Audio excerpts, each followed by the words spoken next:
How to change from Uber Eats to Uber driver. Welcome back to Glitch Sorcerer, and let's get right into this easy tutorial.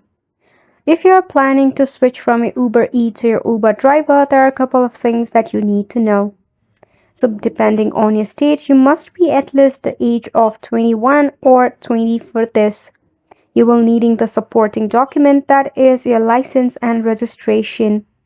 It will take up to 21 days for full day switch from your Uber Eats to Uber driver.